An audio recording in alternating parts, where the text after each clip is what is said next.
ব্যাপার তোরা এখানে? তুই আমার দাদাকে জেলে পাঠিয়ে তুই শান্তিতে খাওয়া দাওয়া করছি?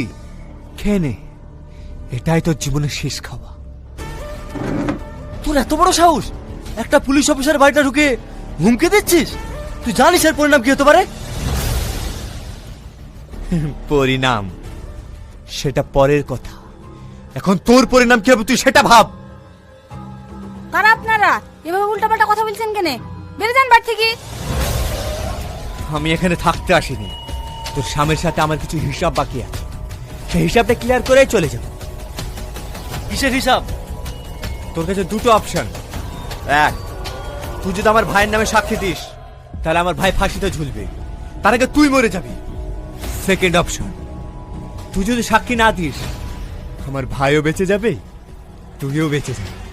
এখন তুই বল কি করবি?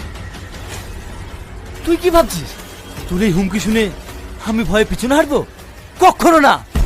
আমি একজন আইনের রক্ষক, মরে যাবো সই স্বীকার, কিন্তু তোর ভাইকে ফাঁসি দড়িতে ঝুলে ছাড়বো।